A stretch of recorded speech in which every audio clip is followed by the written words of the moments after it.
Siguiente tema, funciones cuadráticas. ¿Cuáles son las funciones cuadráticas? Son funciones polinomiales, pero que la variable, su mayor exponente es 2, es decir, está elevado al cuadrado, ¿no? Entonces, la forma genérica o general la forma genérica de una función cuadrática es esta de aquí. F de x igual a a2 por x al cuadrado más a1 por x más a0. Las a's pues son nuestros coeficientes, a2, a1, a0, cualquier número real. La x es nuestra variable y vemos que podemos tener hasta tres términos. Un término donde el exponente de la variable tiene exponente 2, un término donde la variable tiene exponente 1 y un término donde no hay variable, es decir que el exponente de la variable es 0, por eso no se escribe. Los coeficientes a1 y a0 pueden valer 0, es decir, podemos eliminar estos términos, solamente podemos quedarnos con este, pero el que sí no puede valer 0 es a2. ¿Por qué? Porque si este vale 0, se elimina el término cuadrático y solo me quedan estos dos, entonces ya no sería una función cuadrática, sería una función lineal o una función constante, ¿sí? Entonces, término cuadrático, término lineal, término independiente o constante, ¿no? Otra forma de expresar una función cuadrática de manera general es f de x igual a por x al cuadrado más b por x más c. Es decir, en vez de los coeficientes, en lugar de ponerlos como a's, a2, a1, a0, se le pone a, b y c. A es el coeficiente del término cuadrático, b es el coeficiente del término lineal y c es el término independiente o la constante, ¿no? Por lo general se usa esta forma de aquí, ¿sí? Entonces vamos viendo. General, de forma gráfica, las funciones cuadráticas son parábolas, es decir, curvas en formas de U, por así decirlo, ¿no? O abren hacia arriba, por ejemplo así, o pueden abrir hacia abajo, ¿no?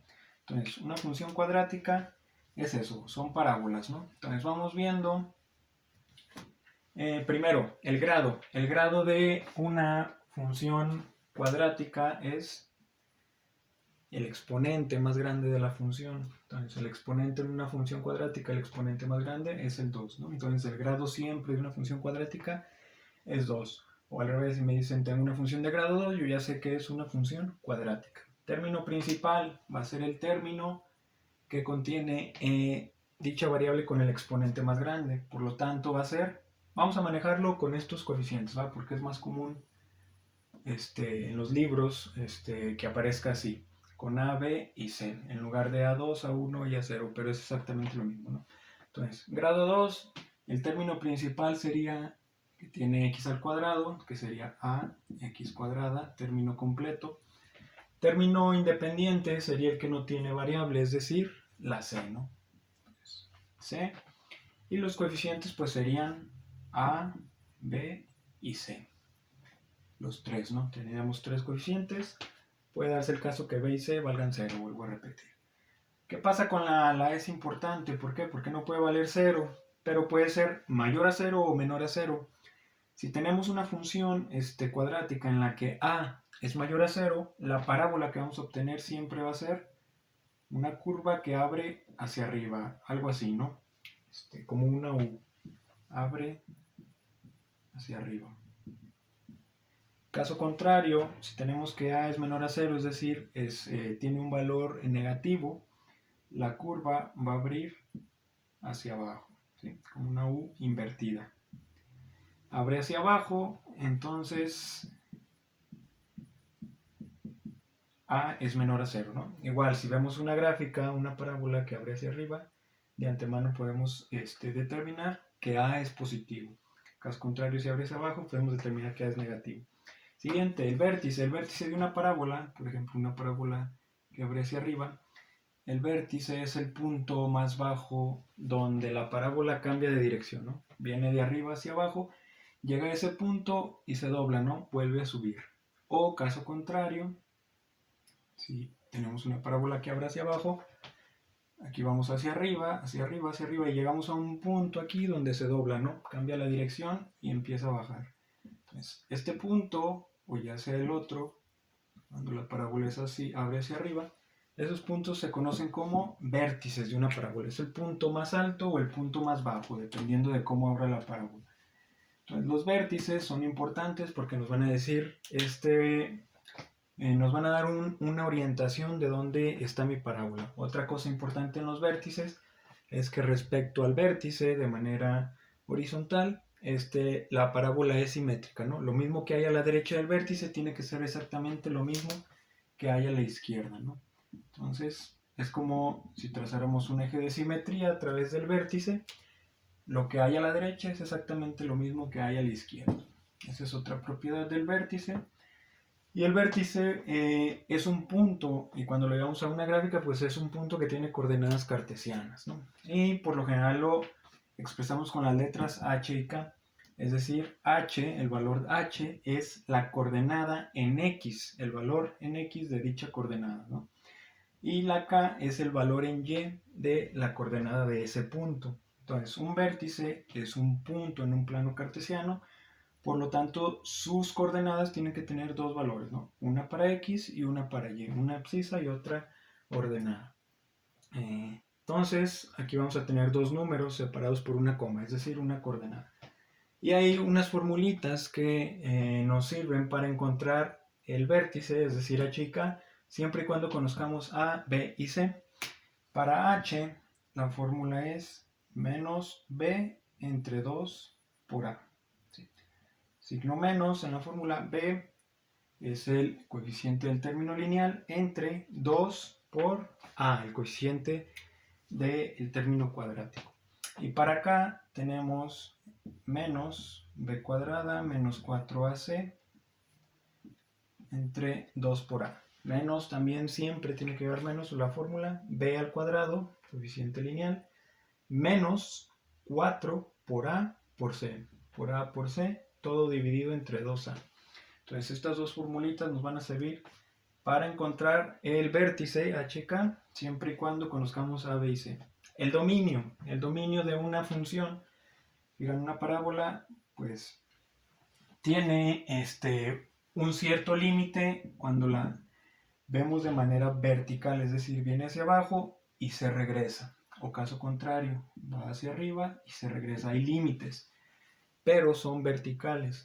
De manera horizontal, la parábola pues yo la puedo continuar alargando, ¿no? Y siempre, por más, aunque sea muy poco, pero siempre se va a ir haciendo más a la derecha o más a la izquierda, ¿no? En cualquiera de los dos casos siempre va a tender a incrementar su valor, es decir, se va a hacer más a la izquierda o más a la derecha. Por lo tanto, no hay límites en el dominio es de izquierda a derecha, los valores que puede tomar la variable independiente. En una parábola o en funciones cuadráticas, siempre el dominio va a ser igual a de menos infinito a infinito, siempre, ¿no? Y el rango quedamos que si hay límites de manera vertical. Y se fijan, como hay dos tipos de parábola, recuerden que el rango se estudia de abajo hacia arriba. Entonces vamos de abajo hacia arriba. Si la parábola abre hacia arriba, nosotros vamos a empezar en un punto en particular, que sería el vértice, ¿no? El vértice sería nuestro punto más bajo. Y hacia arriba no habría límite, terminaría en infinito, ¿sí? Caso contrario, si tenemos una parábola que abre hacia abajo, estudiando de abajo hacia arriba, empezaríamos en el infinito, ¿sí? En menos infinito, perdón, y llegaríamos hasta un punto límite que sería nuestro vértice, ¿no? Entonces ahí en el rango, si lo queremos ver como fórmulas, pues tendríamos dos, ¿no? Si a es mayor a 0, sería este caso, una parábola que abre hacia arriba, empezaría en el vértice. Como estamos viéndolo de manera vertical, pues ¿qué valor tendría el vértice de manera vertical? Pues la componente de sus coordenadas, su componente k, es decir, su componente vertical, ¿no? Entonces, lo que vale k sería donde inicia mi rango. K tiene esta fórmula de aquí, entonces podemos poner menos b cuadrada menos 4ac sobre 2a. ¿Y dónde terminaría? Pues hasta infinito. Esa sería una, ¿sí? Esa sería cuando a es mayor a 0. Y cuando a es menor a 0, empezaría en menos infinito y terminaría hasta la componente vertical de las coordenadas del vértice, ¿sí? Es decir, hasta acá. Entonces, menos b cuadrada menos 4ac todo dividido entre 2a. Recuerden que son intervalos. Ojo aquí, el vértice forma parte de la parábola, por lo tanto ese valor la parábola o la función lo está tomando. Entonces aquí no lleva paréntesis, lo que lleva es corchete. En los infinitos ahí sí lleva paréntesis. ¿Por qué? Porque un infinito pues es una representación, no es una representación exacta de un número, ¿no?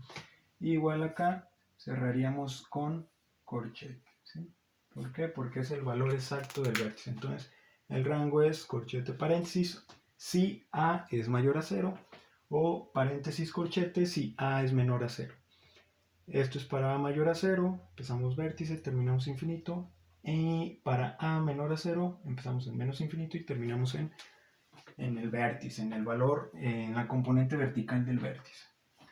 Por último, entonces esas serían como las fórmulas del rango. Podrían ser, recuerden, no podemos usar las dos para una sola función. O es una o es otra. ¿De qué depende? Del valor de a. Si a es mayor a 0, esta. Si es menor a 0, la otra. El dominio ese sí no hay problema. Siempre es de menos infinito a infinito. Ahora, las raíces. ¿Qué significan las raíces? Cuando yo trazo una parábola por aquí, va a cortar al eje de las x en un cierto punto. Puede darse tres casos. Una, cuando lo corta en dos puntos, ya sea si abre hacia arriba o abre hacia abajo, ¿no? Por ejemplo, si abre hacia arriba, tengo una parábola que viene bajando, corta al eje de las x en un punto, baja, llega al vértice, un punto de inflexión donde cambia de dirección, vuelve a subir y vuelve a cortar a mi eje de las x. Puede darse que haya dos cortes. Puede darse que venga bajando, llegue al eje de las X, lo toque y se regrese. Ahí hay dos toques, pero esos dos toques son exactamente en el mismo punto. O más bien, solo toca y se regresa en un solo punto. Pero vamos a decir que también tiene dos cortes. Ahorita vamos a ver por qué. Y la otra es que la parábola venga hacia abajo y ni siquiera llegue al eje de las X y se regrese, ¿no? Entonces nosotros ya vimos, o en otros temas anteriores, los tipos de raíces de una función cuadrática o de una ecuación cuadrática. Es prácticamente lo mismo, ¿no? Puede darse tres casos. O tiene raíces diferentes cuando corta en dos puntos al eje de las x. Tiene raíces repetidas cuando llega, toca y se regresa. O tiene raíces complejas cuando no toca o no corta el eje de las x, ¿sí? Y para encontrar las raíces pues usamos fórmula general, ¿no? Las raíces serían x1, 2, siempre vamos a tener dos valores, sería con la fórmula general, ¿no? O la chicharronera. Menos b más menos raíz cuadrada de b cuadrada menos 4ac sobre 2a. ¿Sí? Otra forma de ver qué tipo de raíces tenemos, pues es con el discriminante, ¿no? Recuerden que el discriminante es lo que tenemos aquí dentro de la raíz, b cuadrada menos 4ac. Si el discriminante es mayor a 0, es decir, positivo, vamos a tener raíces reales diferentes. Si el discriminante es igual a 0, vamos a tener raíces reales repetidas. Y si el discriminante es menor a 0, es decir, negativo, pues vamos a tener raíces complejas. Entonces, siempre vamos a usar fórmula general en este caso para encontrar las raíces de la función cuadrática. Dominio de menos infinito a infinito. El rango, tenemos dos tipos, y dependiendo del valor de a. Tenemos los tres coeficientes a, b, c, término principal, el que tiene x al cuadrado, término independiente, el que no tiene x, el grado siempre es 2. Y tenemos las coordenadas del vértice. Hay que aprenderse estas formulitas, menos b entre 2a para la componente en x. Y para la componente en y, menos b cuadrada menos 4ac sobre 2a. Aquí, si se fijan, es b cuadrada menos 4ac, es exactamente el discriminante. Podrían encontrarse fórmulas que dijera menos d de discriminante entre 2a, es lo mismo, ¿no? Entonces vamos a hacer un ejemplo, ¿no?